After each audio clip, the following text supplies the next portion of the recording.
오늘 이제 신명기 두 번째 시간이고요.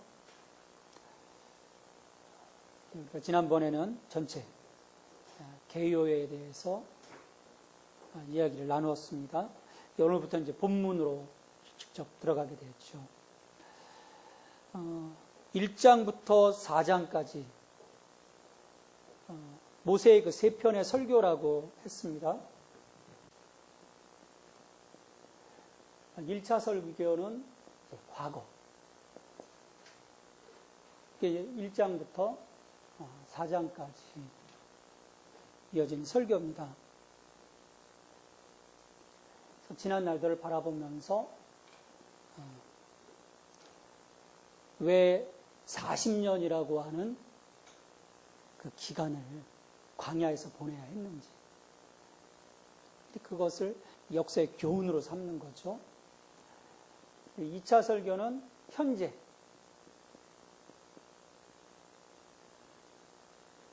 하나님의 백성으로서 어떤 모습들을 갖추고 약속의 땅으로 들어가야 되는지, 3차에서는 미래, 하나님께서 이끌어 가주실 그 미래의 그 이스라엘의 그 모습에 대해서 모세가 설교를 합니다. 물론 그 내용이, 여기서 그 내용들이 민수기에서 나오는 그 내용들하고 유사해요. 근데 보면 우리가 지난주에도 우리 가데스 바네아에서의 첫 번째 관문 그 말씀드렸듯이 약간의 그 관점의 차이가 있습니다. 그건 뭐냐면 그 의도가 있는 거죠. 어떤 그 사건을 조명해 볼 때 정면에서 보는 거와 또 뒤에서 보는 거, 옆에서 보는 거 다르잖아요. 그래서 다른 각도에서 보면서 이 신명기를 쓰다 보니까 좀 민수기와 어떤 그 사건별로 유사하지만 또 다른 각도에서 보는 것들을 좀 볼 수가 있습니다. 특별히 이제 신명기 같은 경우는 설교 형태로 재구성을 했어요. 그러다 보니까 굉장히 스킵이 됩니다. 막 40년이 문장 하나로 끝내버려요. 그것을 우리가 이제 염두에 두면서 왜 다르지? 민수기를 제대로 공부하신 분들은 왜 다르지? 그런 생각들을 갖게 될 거예요. 그래서 그것을 염두에 두면서 우리가 공부를 했으면 합니다. 이 강의 제목은 언약 백성의 실패와 좌절. 하나님의 그 약속을 붙잡고 간 그 이스라엘 백성인데 실패했어요. 좌절했어요. 참 처음부터 잘된 모습을 우리가 보는 것이 아니고 잘 되지 못했던 그 모습을 보게 되는데, 이 부분들을 통해서 우리의 그 연약함, 또 우리가 믿노라 하면서도 여전히 실수하고 또 실패하고 또 그것으로 인해서 또 하나님께로부터 그 대가를 치르게 되는, 그것이 이제 우리들의 삶이 아닌가 생각을 해봅니다. 1절부터 5절까지는 이제 모세가 이스라엘 무리에게 말씀을 선포하는, 이게 서론격이죠. 신명기 전체의 서론격입니다. 그래서 1절에 보면, 이는 모세가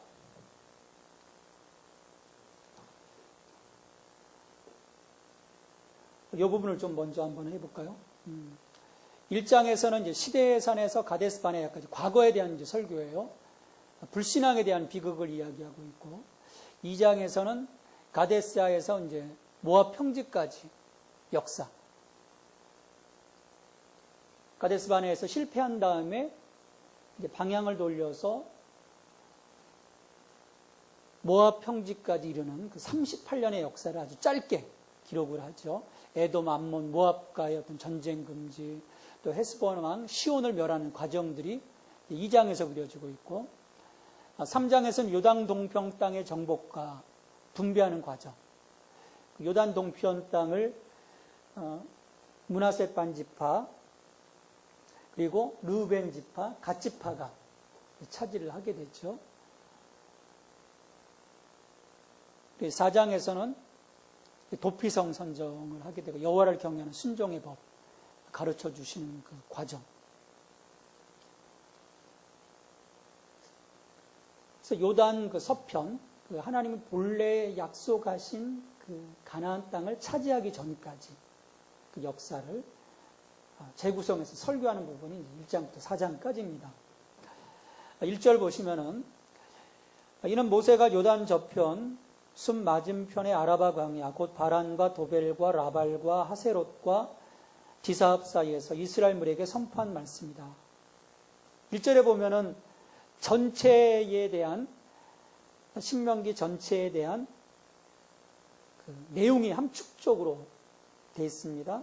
여기서 저자를 알 수 있죠. 저자가 누굽니까? 저자가 모세. 그 다음에 장소는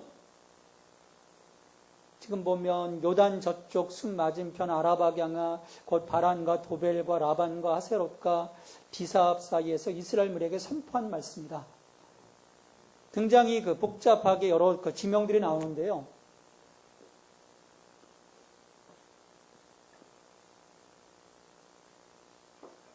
여기 여리고가 있어요. 처음에 1차 점령지가 이제 여리고인데 여기 위에 이제 예루살렘이 있고 이 여리고 건너편, 이 모압 평야 이쪽에 모압 평야에서 모세가 백성들을 모아놓고 마지막 진격을 앞두고 이제 설교하는 거죠. 그리고 청중은 누굽니까? 이스라엘 무리. 1세대들은 지금 다 죽었어요. 출애굽 2세대. 그러니까 시내산에서 호렙산에서 하나님 말씀을 들었던 이스라엘 백성들은 이제 다 죽은 거예요. 20세 이상에. 그리고 새로운 세대. 출애굽 2세대가 말씀을 듣는 거죠. 그리고 어떤 말씀이냐? 모세가 하나님으로부터 받은 말씀. 하나님으로부터 받은 그 말씀을 선포하죠. 그래서 지난 그 광야의 40년의 발자취를 돌아보면서 모세가 이스라엘 세대에게 들려준 그의 고별 설교를 뜻합니다.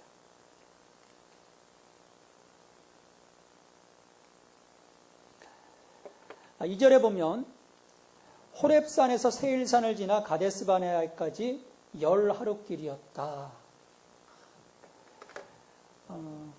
여기 그 시나이 반도 밑에 호렙산이 있습니다. 이쪽에 이제 홍해가 있고, 그래서 이 가데스바네아까지 도보로 10하루길. 거리상으로는 257km. 자동차로 가면 3시간 거리. 근데 수많은 그 200만 명이 걸어가니까 257km지만 10하루길이 걸린 거예요.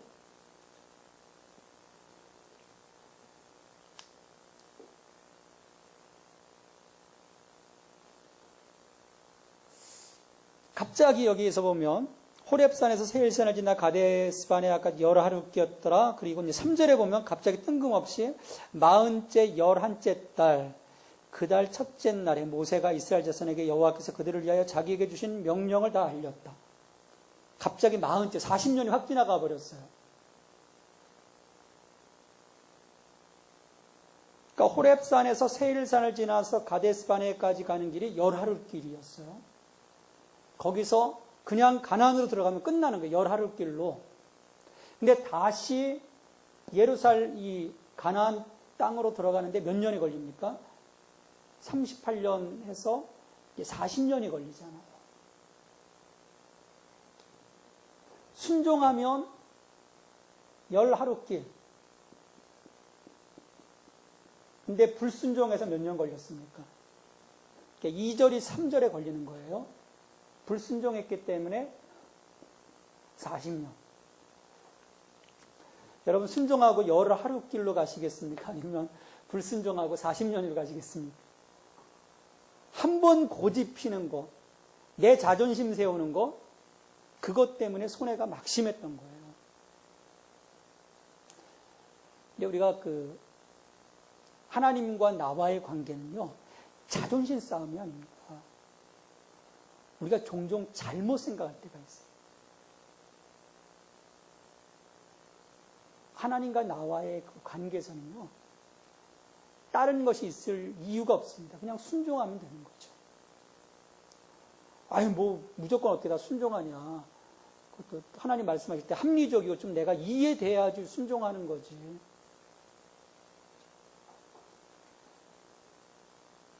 근데 여러분, 하나님이 행하시는 일들 100% 다 이해가 되십니까? 어떠세요?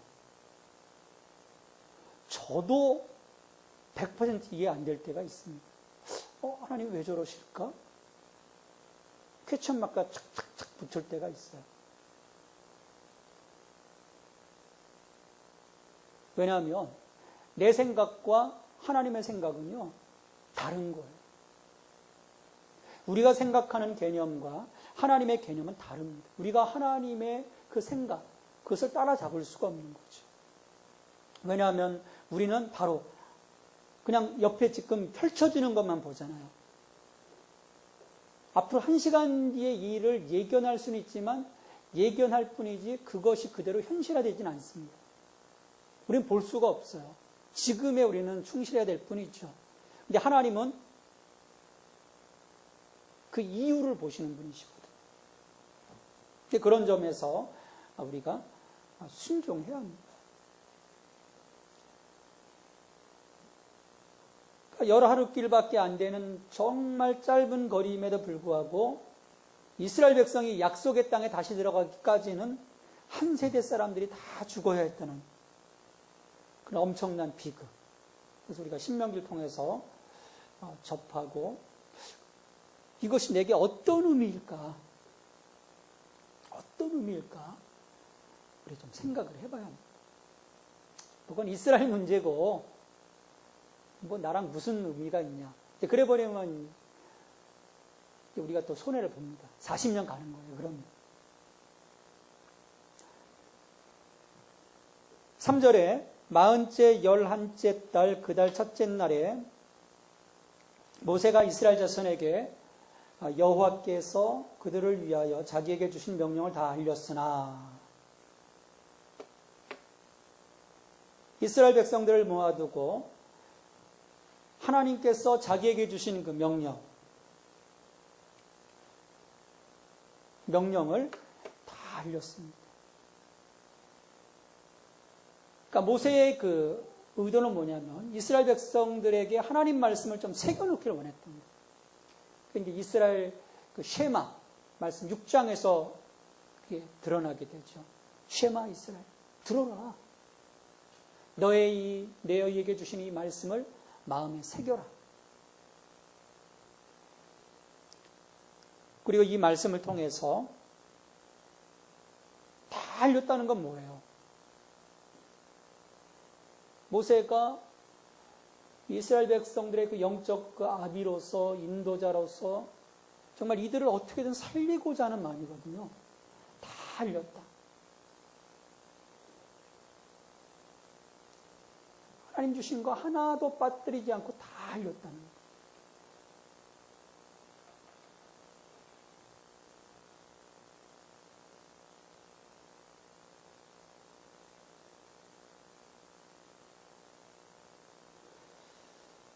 저는 이 모세의 이런 모습을 보면서 그러나 또 다 알렸음에도 불구하고 이스라엘 백성들은요 또 나중에 실패합니다. 그러니까 다 알려진 말씀, 선포된 그 말씀을 내가 얼마나 그 말씀을 내가 경청하느냐. 그건 또 나의 문제예요. 그래서 우리가 늘 말씀을 들을 준비가 되어 있어야 됩니다. 어떻게 여러분 말씀을 들을 준비가 되어 있습니까? 말씀이 늘 내 속에. 그래서 예수님께서도 귀 있는 자는 들을지어다. 귀 있는 자는 들을지어다. 우리가 열려있지 못하면 듣지 못하는 거죠. 그때는 모세가 헤스본에 거주하는 아모리 왕 시온을 쳐 죽이고 에드레이에서 아스타라스에 거주하는 바산왕 옥을 쳐 죽인 후라. 모세가 요단 저편 모압 땅에서 이 율법을 설명하기 시작하였더라. 여기 보면 아모리 왕 시온과 바산왕 옥을 물리쳤다. 쳐 죽이고 그리고 나서 하나님의 그 말씀 율법을 설명하기 시작했다. 이건 뭐냐면 이미 일부 이스라엘에게 약속하신 하나님의 땅, 요단 동편 땅, 그러니까 아까 말씀드렸던 르벤 지파, 갓 지파, 므낫세 반지파가 이미 땅을 차지했어요. 가시적으로 하나님의 주신 선물의 결과들이 보이기 시작한 시점에서 이스라엘 백성들을 향해서 하나님의 그 말씀을 선포하는 거예요. 출애굽 2세대들을 향해서. 그건 뭐냐면 하나님의 언약의 그 신실성을 강조하는 겁니다. 아무것도 없는 상태에서 이렇게 될 거야 하는 것과 하나의 그 샘플, 저렇게 되네? 그걸 보여주시는 것과는 엄청난 차이가 나죠. 그래서 하나님이 우리의 그 삶을 이끌어 가실 때 또 하나님의 그 모습을 보면 이런 경우들이 종종 있습니다. 전혀 바랄 수 없는 것들을 바라도록 하는 그 아브라함에게서 요구되어지는 그 믿음, 그 믿음도 있지만 우리같이 연약한 자들에게는 또 하나님 보여주시는 그 일부의 모습들. 되네. 이렇게 가니까 결국은 이게 진행이 되면 되겠네. 하나님이 그렇게 정말 그 하나의 그 섭리, 이끌어 가시는 과정을 보면 대단하신 분. 어떻게든 우리들을 안고 가시려고 하는 그 하나님의 그 마음을 우리가 볼 수가 있습니다. 자, 이렇게 이스라엘 백성들을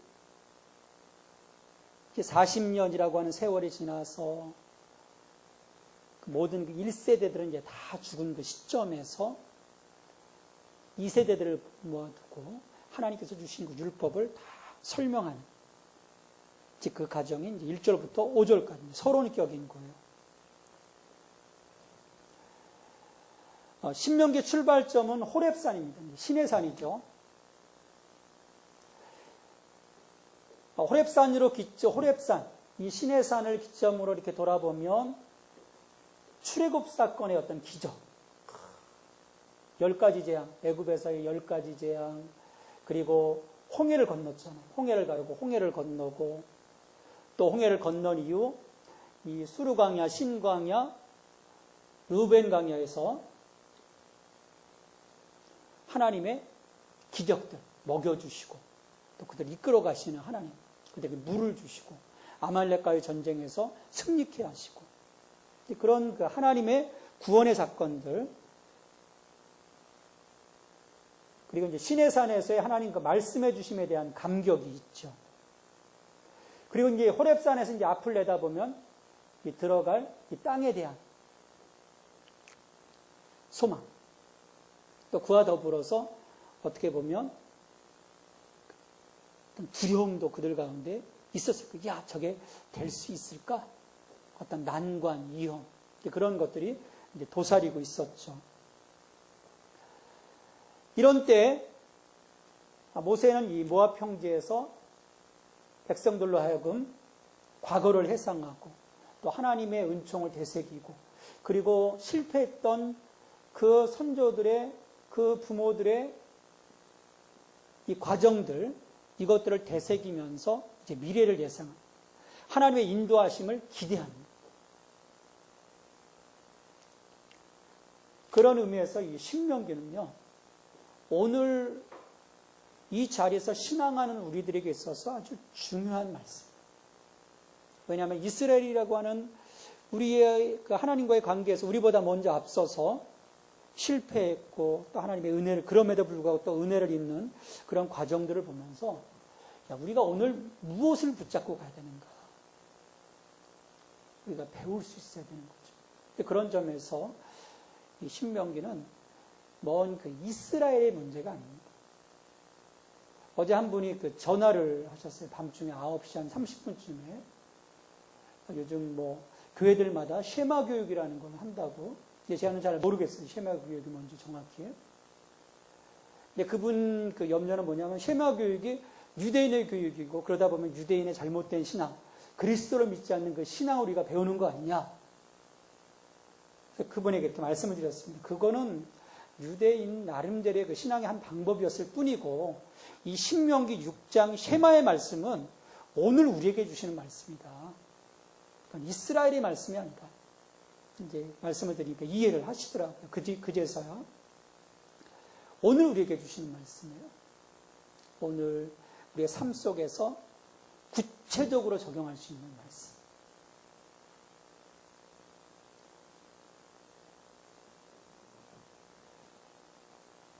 아, 6절부터 이제 18절까지는 하나님께서 이제 가나안 정복 명령과 이스라엘의 그 수령을 세우는 처음 그 시내산에서 하나님이 명령을 주시고 가데스 바네아까지 그리고 과정에서의 그 수령들을 세우는 과정 그리고 이제 실패하는 과정 그 과정의 이야기를 쭉 합니다.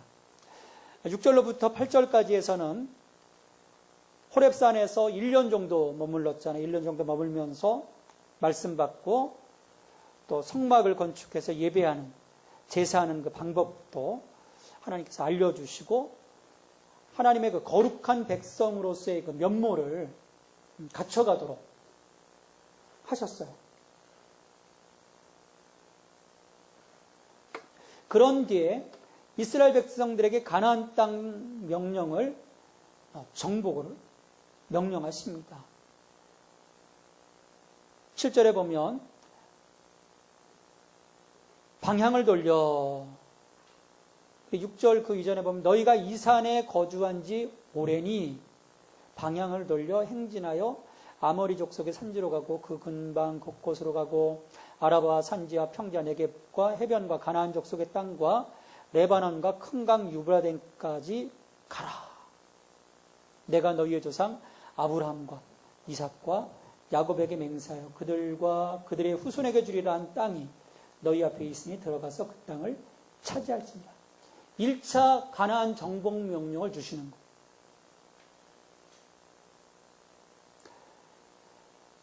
시내산에서 1년 동안 머물렀던 이유는 뭡니까, 여러분? 이스라엘 백성들이 계약 체결을 위해서요. 나는 너의 하나님이 되고 너희는 내 백성이 된다. 민족 형성의 토대가 되는 계약 체결을 합니다. 하나의 그 이스라엘 국가가 형성이 되는 거죠. 자, 일이 시작되면서 하나님은 이제 지체 없이 국가를 형성하는 데 있어서 뭐가 있어야 됩니까?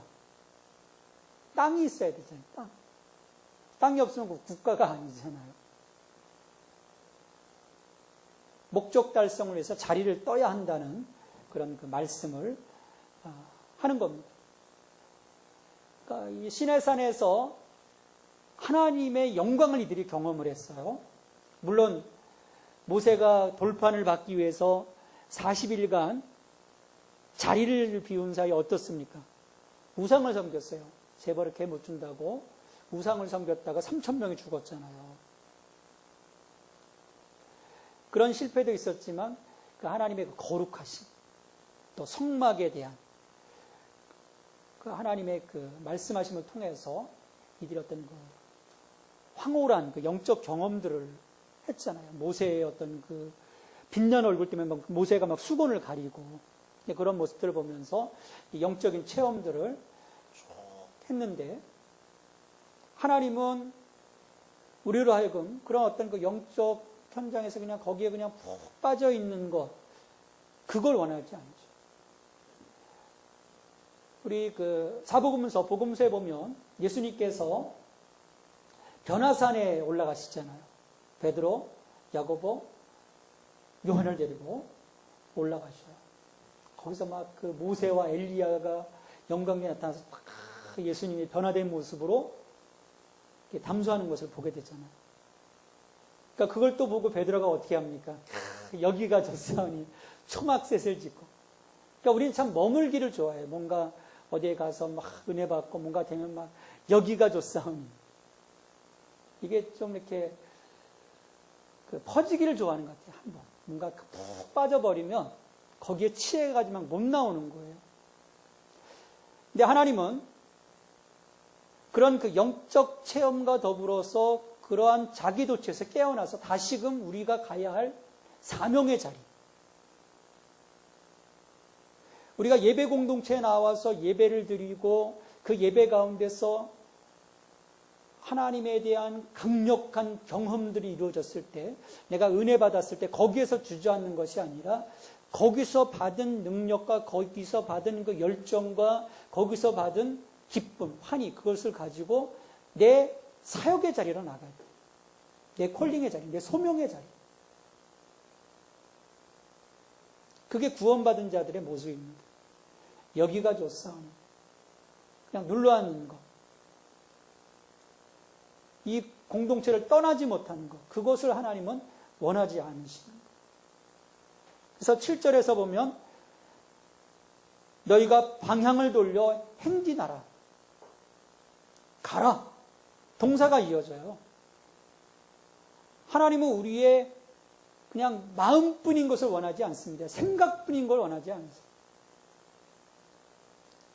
동적인 것. 방향을 돌리고 행진하고 가고. 이 세 동사는요, 목적 달성을 위한 세 가지 동작이에요. 내가 은혜를 받았으면, 야, 어떻게 해야 될까? 목표를 설정하고, 그리고 목표를 위한 구체적인 행동들을 하고, 임무 완수의 과정이 있어야 됩니다. 그래야 내 영적인 열매들이 나오게 돼 있어요. 막 시뮬레이션만 하는 게 생각에서, 될까 말까? 그러면 아무것도 없죠. 그리고 어느 날 갑자기 열정도 식어버려요. 아무것도 할 수 없죠.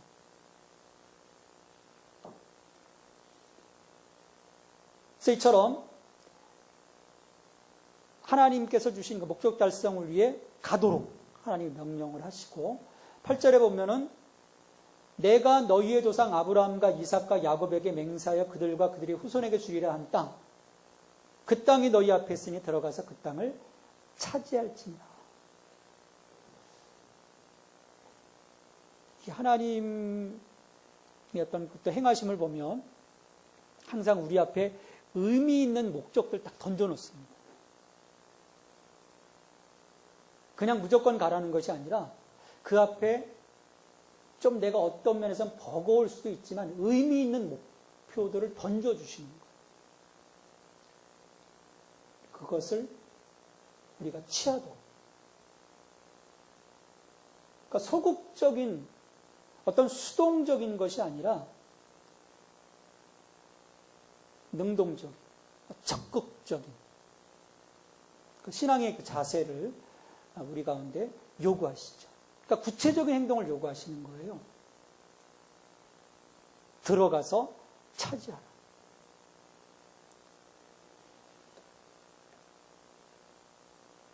엘리야가 지쳐있을 때 하나님이 까마귀로 물어다 먹여주시잖아요. 우리가 그것만 너무 염두에 둘 때가 있어요. 그게 하나님의 은혜인 거죠. 그런 그 소극적이고 수동적인 그런 면이 아니라 그 약속의 땅, 그것을 던져놓으신 거예요. 그리고 들어가라 이거예요. 그러니까 하나님이 이스라엘 백성들을 통해서 일하시겠으니까 들어가라는 거예요. 들어가야 하나님이 일하시잖아요. 왜냐하면 하나님의 구속사는 누구를 통해서 일하십니까? 사람. 사람을 통해서 일하시거든요. 들어가면 하나님은 막 활동하시는, 일하시는 거예요. 근데 안 들어가는 거죠. 그래서 우리 크리스찬들의 당면 과제는요, 내 주어진 이 삶의 자리에서 무엇을 해야 되는가? 그걸 깨닫는 게 중요합니다. 내가 할 수 있는 게 지금 뭐지? 내가 하나님 나라를 위해서 할 수 있는 게 뭐지? 그걸 깨닫는 거예요.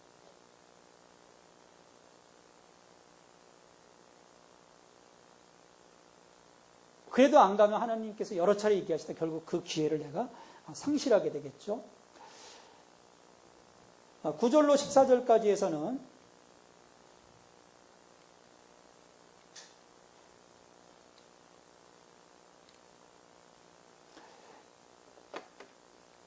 우리 출애굽기 18장에서 나오는 조직을 세우는 거예요. 효율적인 시스템을 구축하는 거죠. 왜냐하면 모세 혼자 모든 걸 다 처리하잖아요. 그래서 효율적인 시스템을 구축하고 협업하고 또 공동체 안에서 어떤 위임, 그러니까 지도자가 혼자 감당 못하는 것들을 위임함으로써 공동체가 살아나는 거죠. 그래서 1000부장을 세우고 100부장을 세우고 50부장을 세우고 10부장, 회장을 세워서 재판을 다 담당하게 합니다. 이 공동체, 서로 짐을 나눠줘야 되는 거죠. 우리 갈라디아서 6장에서 자기의 짐을 질 뿐더러 서로 남의 짐을 쥐어주도록, 서로 공유하도록 얘기를 하거든요. 사도 바울이.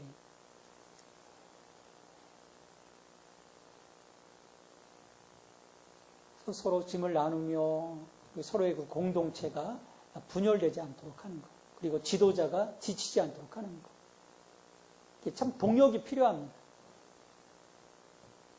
동역할 때 공동체가 건강해지는 거죠. 그래서 이 9절로부터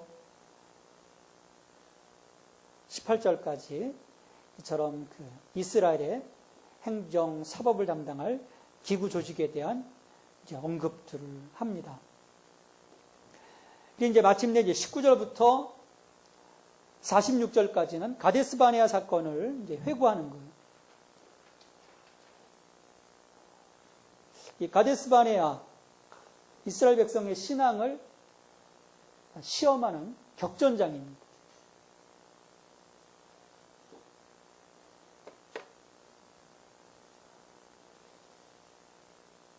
이 자리까지 나오기에 이스라엘은 굉장한 경험들을 했잖아요. 여러분 같으시면 어떨 것 같아요? 내가 엄청난 경험들을 했어요. 광야에서, 홍해에서, 출애굽 과정에서 하나님을 경험했잖아요. 그게 막 눈에 생생한데 또 두려운 광야의 그 어려움을 이기고 나온 격전의 용사들이잖아요.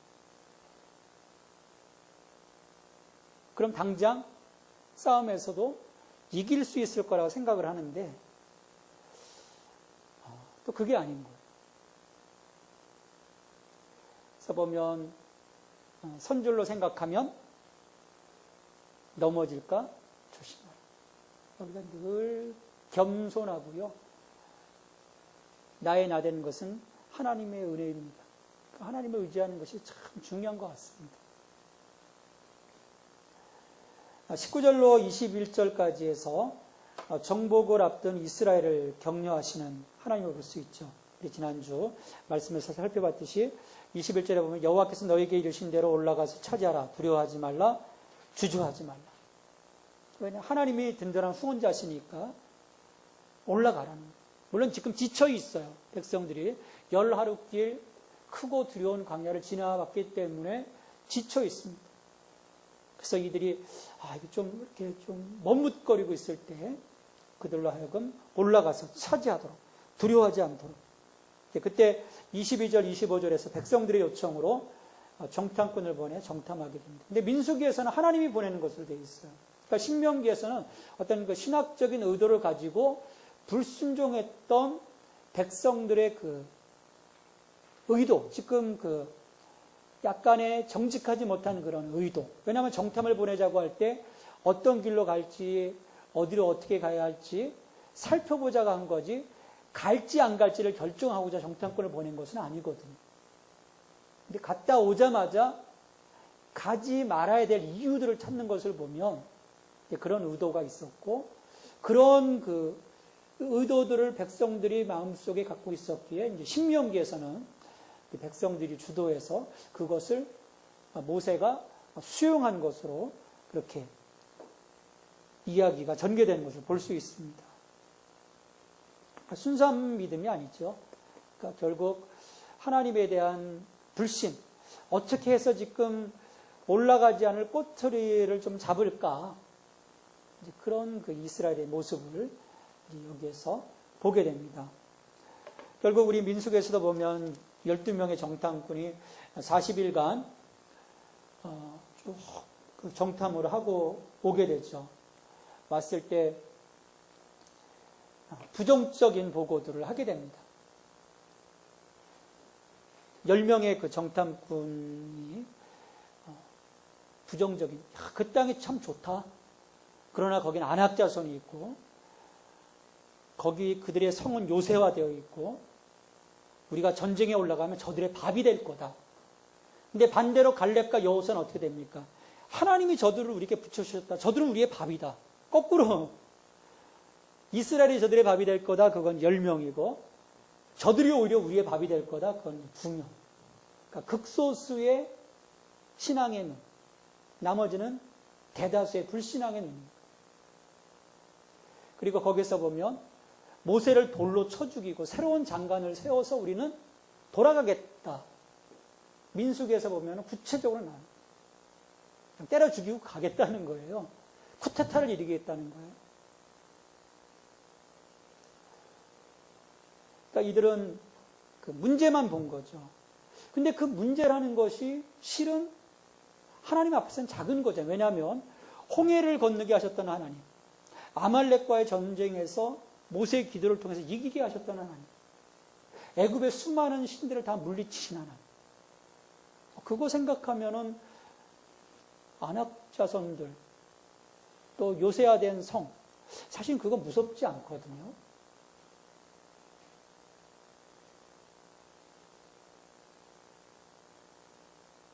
근데 그럼에도 불구하고 이스라엘 백성들은 하나님을 불신하게 됩니다. 믿지 않습니다. 모세가 얘기해요. 이 광야에서 하나님이 이렇게 우리를 이끌어오지 않으셨냐.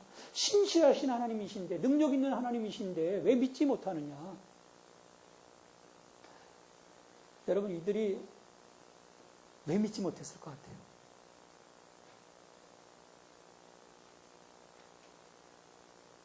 여러분 같으면 어떤 이유 때문에 믿지 않게 될 것 같습니까? 여러분이라면. 한번 생각을 해보세요. 나라면 왜 안 믿게 될까? 이런 하나님은.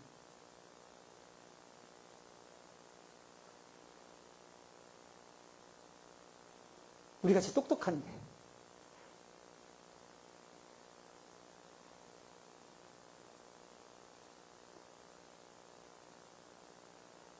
납득이 안 가요, 납득이. 어떡하지? 우리가요, 굉장히 논리적이고, 뭔가 납득이 잘 될 것 같고, 그래서 아주 이성적으로 판단할 것 같잖아요. 뭔가 갑자기 궁지에 몰리면요, 이거는 납득이 되지 않습니다. 이유가 안 되는 것들을 가지고 트집을 잡기 시작해. 이게 우리들이에요. 아무리 똑똑한 사람도요, 말도 안 되는 소리 가지고 끝까지 자기 주장을 합니다. 이걸 논리적으로 우리가 설명하려고 하면요, 안 돼요. 이게 인간이에요. 아니, 다 이렇게 하나하나 펼쳐놓고 보면은 하나님인데 지금 그들의 눈에는 뭐만 보이는지 아세요? 안악자손밖에 안 보이는 거예요. 야, 우리 죽었다. 10명이 그랬잖아요. 우리 밥 된다. 허, 큰일 났네. 그거밖에 안 보이는 거예요. 그 시점에서는. 그러니까 모세를 쳐 죽이고 우리 빨리 도망가자. 그래야 산다. 아주 비이성적인 판단을 합니다. 이게 우리인 거예요.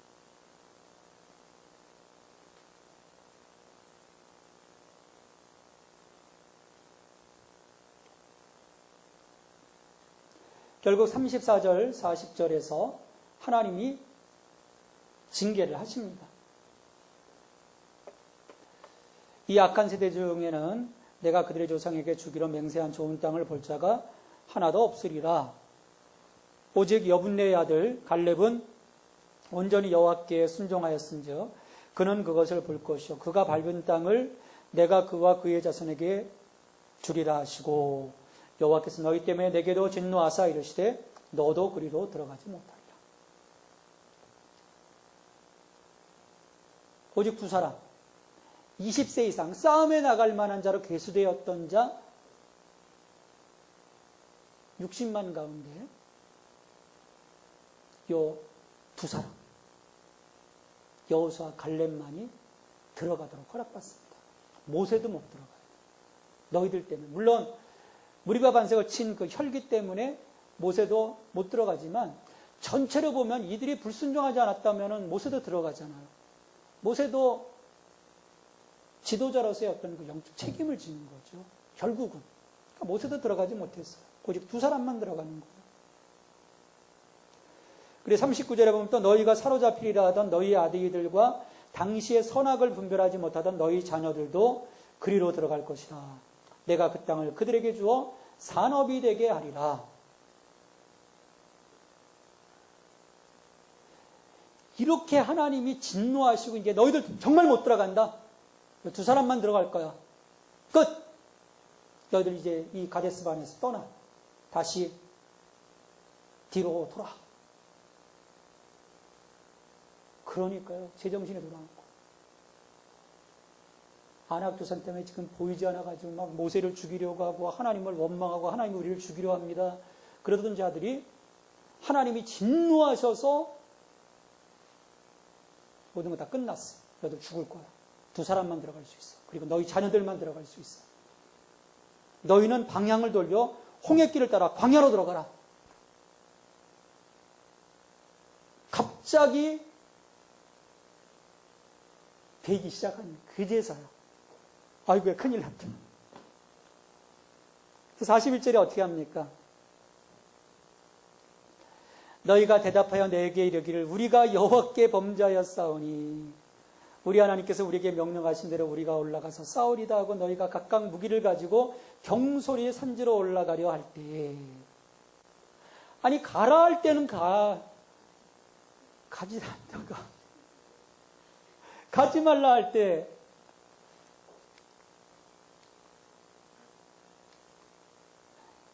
가지 말라 할 때는 또 가는. 여기에 참 청개구리 습성이 우리한테 다 있는 거예요. 청개구리가 청개구리의 문제가 아니에요. 우리의 문제더라고요. 꼭 반대로 해요. 그래서 무기를 가지고 경솔히 산지로 올라가려는 거예요. 지금 하나님은 방향을 돌려가지고 광야로 가라고 하신 거예요. 그게 뭡니까? 지금 무슨 의미예요? 광야로 가라는 의미는.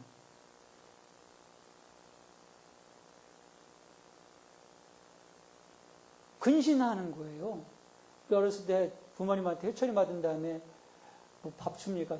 저쪽 가서 무릎 꿇고 두 손 들고 근신하는 거예요. 그때 바깥으로 가서 괜히 까불면 한 대 더 얻어맞죠. 오히려 가서 근신해야지 좀 이따 불쌍해가지고 들어와 밥 먹어. 그 소리 하시죠. 까불다가는 오히려 더 얻어맞게 돼 있어요. 광야 가서 지금 근신하라는 거예요.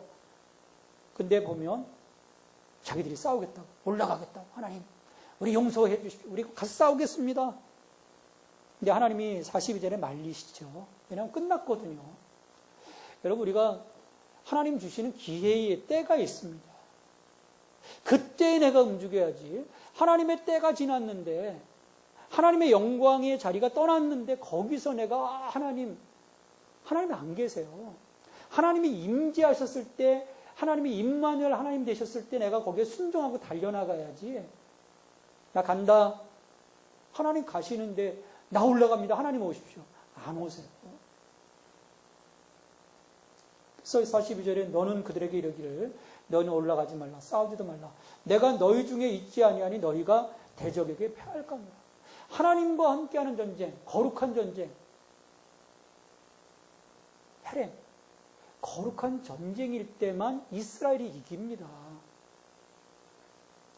그래서 아말렉과의 싸움에서 아론이 옆에서 아론과 훌이 모세의 팔을 받쳐줄 때는 전쟁에서 이겼지만 손이 내려가니까 어떻게 됩니까? 졌잖아요. 그건 어떤 의미냐면 하나님이 함께 하실 때 그들의 기도에 하나님이 함께 오셔서 그들과 함께 하실 때 이길 수 있었다는 거예요. 하나님이 뒤로 한 발짝 물러가시면 전쟁에서 지는 거예요. 대패한다는 거예요.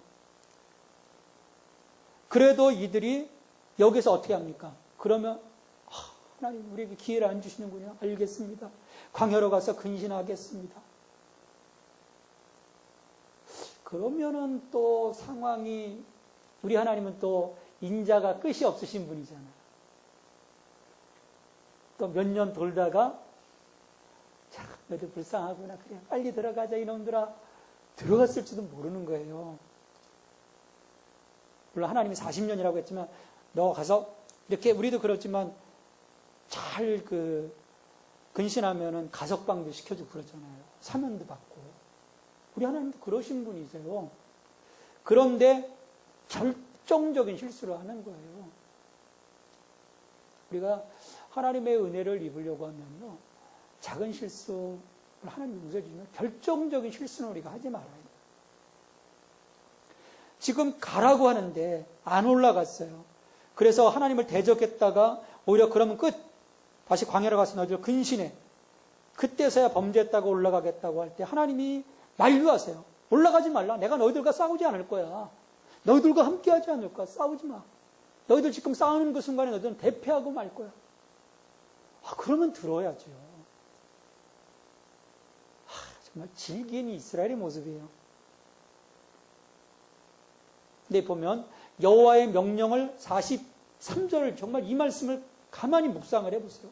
내가 너희에게 말하였으나 하나님이 말씀하셨어요. 나에게 너희가 듣지 아니하고 여호와의 명령을 거역하고 거리낌 없이 산지로 올라가. 이 43절 말씀이요. 이 하나님이 이 말씀하시면서 얼마나 아프셨겠어요. 내가 너희에게 말하였으나 너희가 듣지 아니하고.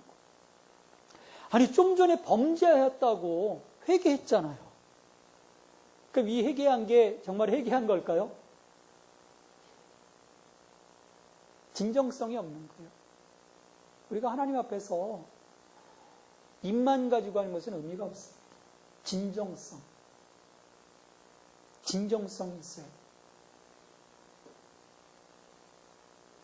여호와의 명령을 거역하고 듣지도 않고 거역도 하고 또 보면 거리낌 없이 이게 결정탑니다. 거리낌 없이 하나님이 분명 가지 말라고 나를 붙잡았는데 올라갈 때 거리낌 없이 마음에 걸림도 없이 올라갔다는 거예요.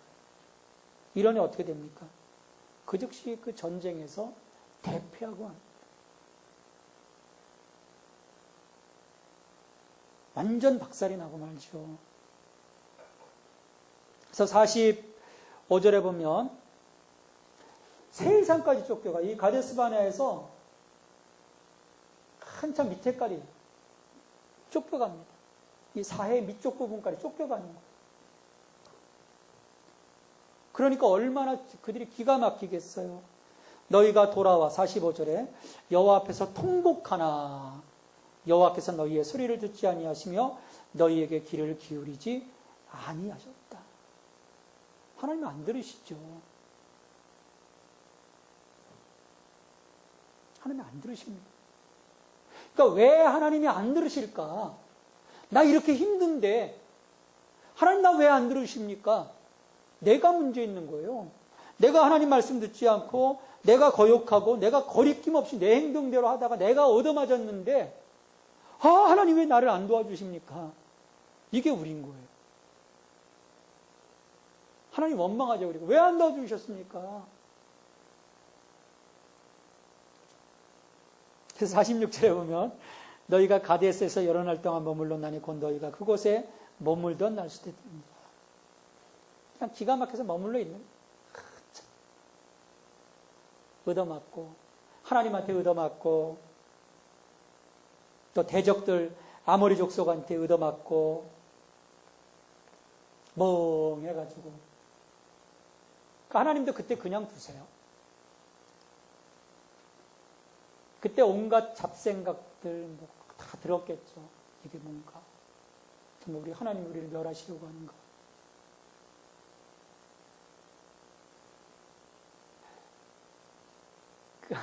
아까 여기 분식집에 갔는데 아이가 이 핸드폰을 가지고 애니팡이라는 게 뭐 게임이 있나 봐요. 언니 그거 하게 하면 안 돼. 전화 온단 말이야. 꼬마의 한 4살짜리 여자예요. 그걸 못하게 딱 했더니요. 그 음식점 그 안에서 막 엉엉 우는 거예요. 그때는 그 옆에 앉아있던 언니가 한 6살쯤 되는 언니가 뭐라는 줄 알아요? 뭐랬을 것 같아요? 엄마 얘는 그냥 너 괜찮아? 그러면 그냥 그쳐. 그냥 두라는 거 말리지 말라는 거예요. 애들도 그러다 보면 어떻게 됩니까?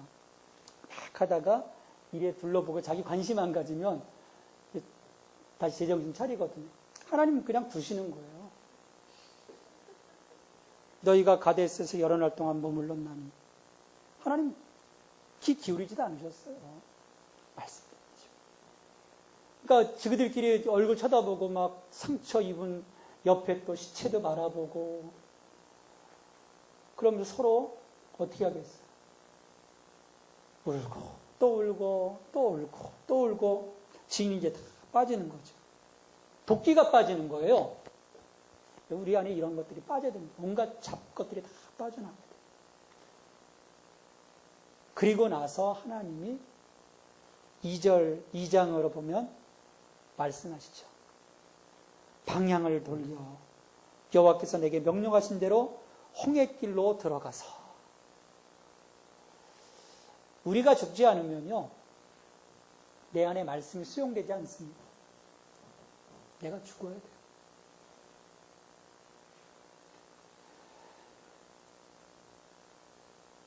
그러니까 우리가 순종과 불순종의 그 차이,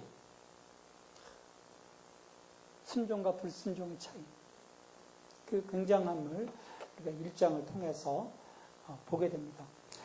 이처럼 1장에서는 실패와 좌절, 더 이상 진행되지 못한 가나안 입성에 대한 이야기가 다루어지고요. 하지만 이 이야기는 단순히 그저 이스라엘의 방황에 대한 이야기가 아니라 매 순간 하나님에 의해 주도되고 있는 하나님의 명령에 의해 엮어진 여행 일지입니다. 그래서 또한 이스라엘과 이스라엘에 대한 다른 민족들의 응답에 대한 기록이기도 하죠. 그래서 마지막 결론적으로 과거를 돌아보고 미래를 준비하라. 과거를 돌아보고 미래를 준비하라.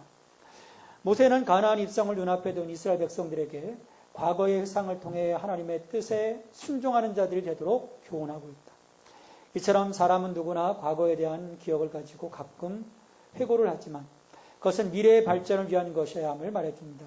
현실이 아무리 어려워도 힘들었던 과거에 함께 하셨던 하나님을 잊어서는 안 된다.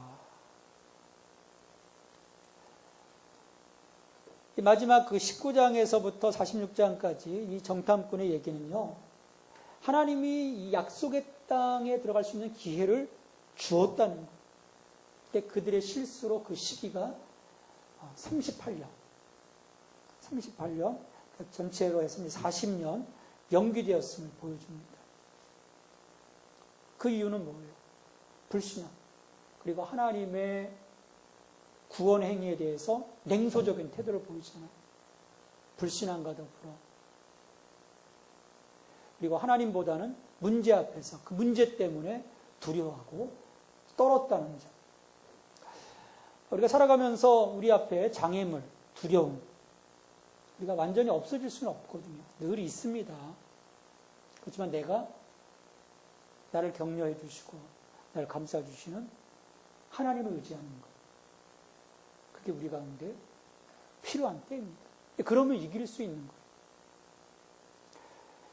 근데 내가 하나님을 믿지 못하면 그 순간에 무너지고 마는 거죠. 한순간에 무너집니다. 하나님은 언제나 우리와 함께 하시거든요. 안고 오셨다고 하잖아요. 아주 오래전의 얘기예요. 버스에서 아이들 그 남자 형제인데 지 엄마보다 먼저 내리는 거예요. 제가 가운데 꼈고 엄마가 뒤에 있고 딱 내렸는데요. 딱 내릴 때까지 막 웃고 그러다 내리자마자 갑자기 둘이 탁 보더니 사색이 되는 거예요. 한순간에 엄마 하고 막 달려가는 거예요. 엄마가 안 보이니까 아이들. 뒤에 있다는 걸 잊어버린 거예요.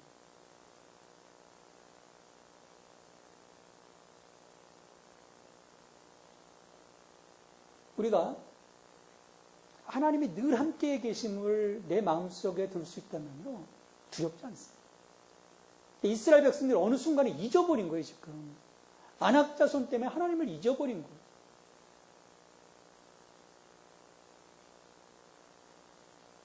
하나님에 대한 신뢰. 그 하나님의 신뢰가 사라진다면 거기에는 공포, 불안, 걱정, 염려 그런 것들이 자리 잡게 되는 겁니다. 그래서 우리가 하나님에 대한 신뢰, 그리고 지난날 하나님이 나를 어떻게 이끌어 오셨는가, 나를 어떻게 세워주셨는가. 그래서 우리가 늘 마음속에 기억하는 것이 중요합니다. 나에 대한 하나님, 나의 하나님. 그러니까 나의 하나님에 대한 신앙의 고백이 있어야 돼요. 간증이 있어야 돼요. 확실한 간증. 누구에게나, 야, 우리 하나님이 이런 하나님이셔.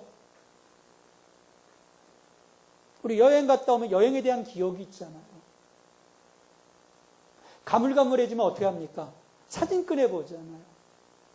비디오 한번 틀어보잖아요. 종종 과거를 돌아보고 미래를 준비하다는 게 그런 부분입니다. 내 삶에서 함께 하셨던 하나님에 대한 기억들을 자꾸 리멤버, 기억해야 됩니다. 그래야 우리가 한 걸음 한 걸음 꾸준하게 갈 수 있습니다. 세상살이 바쁘다가 나의 하나님을 잊어버린 거예요. 하나님에 대한 간증이 사라지는 거예요. 그러면 그 순간에 사탄은요, 그 틈새를 끼고 들어와서 우리를 무너뜨립니다. 그래서 자꾸 내가 뒤를 돌아봐야 돼요. 앞으로 나가기 위해서. 망설임으로 돌아보는 것이 아니라 내 뒤에서 꾸준하게 나와 함께 하셨던 하나님에 대한 기억들을 다시금 내 마음속에 간직하도록 하라는 거죠.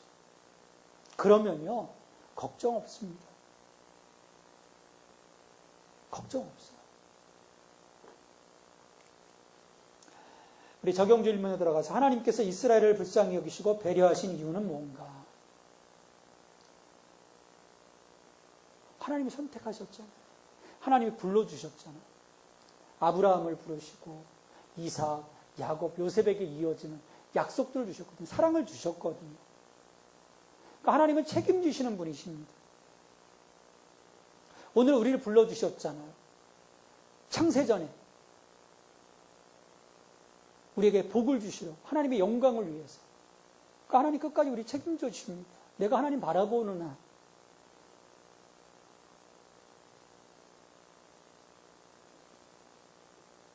그럼에도 불구하고 우리가 하나님의 약속을 성취하지 못하는 이유는 무엇 때문일까?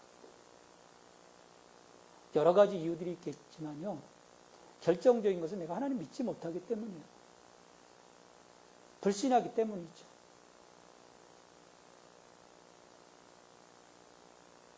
하나님에 대한 잘못된 생각들을 우리가 갖고 있는 거예요. 하나님에 대한 잘못된 생각.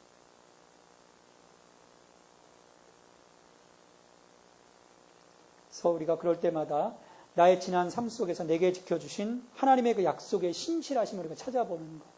그리고 그것들을 내가 기록해보고 그걸 통해서 내가 또 하나님께 감사해보고 그러면요. 우리는 정말 잘 하나님과의 관계 속에서 너무나 많은 하나님이 내게 누리도록 해주시는 그 현재적인 그 특권들을 누릴 수가 있습니다. 1장 이스라엘 백성들의 실패, 언약 백성의 실패와 좌절 이것을 통해서 우리가 영적 교훈을 얻고요. 우리의 삶에서 실패하고 좌절하는 것들이 반복되지 않도록 그것도 우리가 끊어내야 되는 거죠. 악순환이 반복이 되지 않습니까? 다람쥐 쳇바퀴 돌듯이 그것을 우리가 끊어내야 믿음 안에서 진일보하게 됩니다. 그런 그 믿음의 진일보가 우리 가운데서 이루어져야 되겠습니다. 우리 함께 기도하고 오늘 모임을 좀 마치도록 하겠습니다. 하나님, 이스라엘 백성들, 언약 백성의 그 실패와 좌절을 우리가 1장을 통해서 보게 되는데, 주님, 우리 가운데 하나님에 대한 간증이 우리 가운데 분명하게 해주시고, 언제나 우리 함께 하셨던 하나님에 대한 그 기억들을 우리가 놓지 않게 해주시고, 그 하나님에 대한 그 믿음, 언제나 내가 하나님을 신뢰하고 그분의 말씀이라면 100% 순종할 수 있는, 그래서 하나님께서 주시는 그 많은 기회들을 나의 기회로 삼을 수 있는, 내 고집, 내 주장으로 살아가는 것이 아니라 오늘도 성령을 통해서 이끌어 주시는 하나님의 뜻 가운데 우리가 순종하며 살아갈 수 있도록 지켜 주시옵소서. 우리 함께 기도하겠습니다. 같이 기도합니다.